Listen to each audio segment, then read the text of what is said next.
أعوذ بالله من الشيطان الرجيم. فلما رأوه عارضا مستقبل أوديتهم قالوا هذا عارض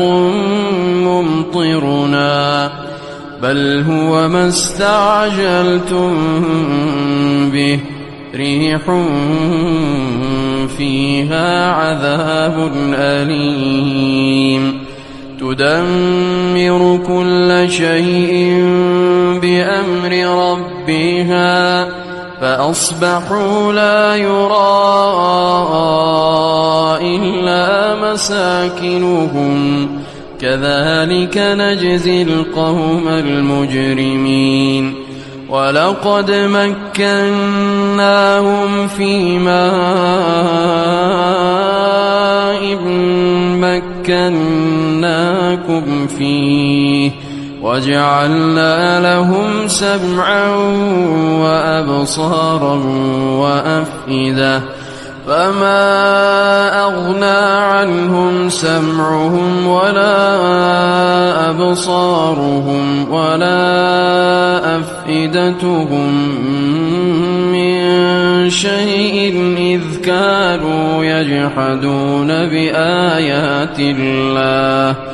إذ كانوا يجحدون بآيات الله وحاق بهم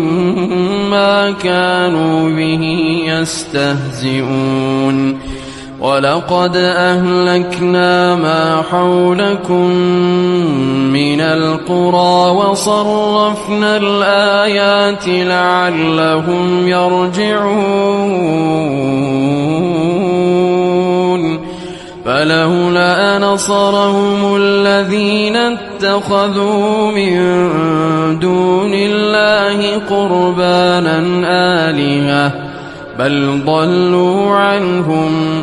وذلك إفكهم وما كانوا يفترون وإذ صرفنا إليك نفرا من الجن يستمعون القرآن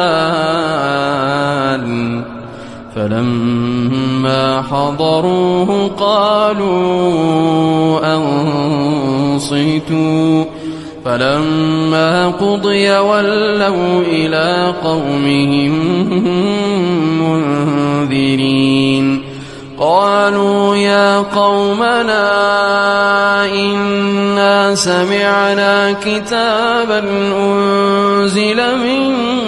بعد موسى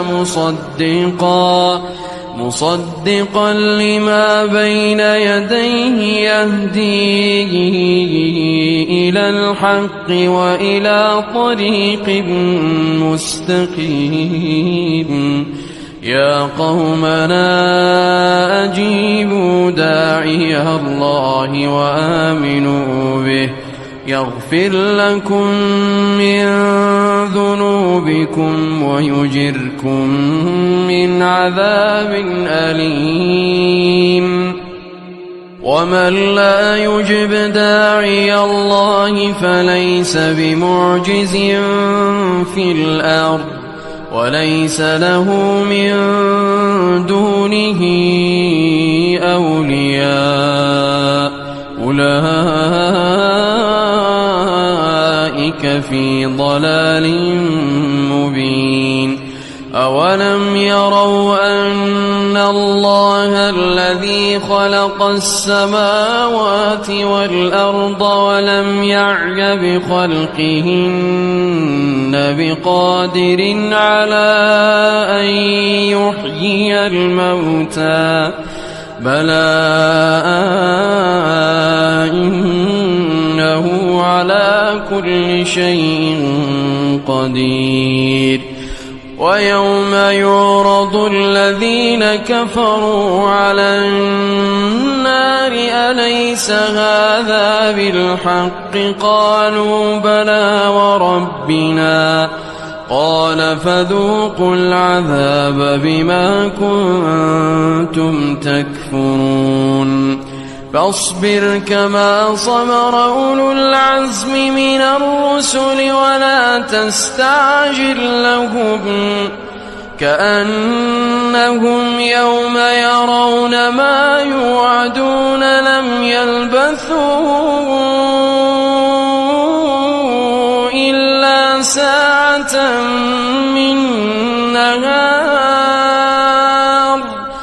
بلاغ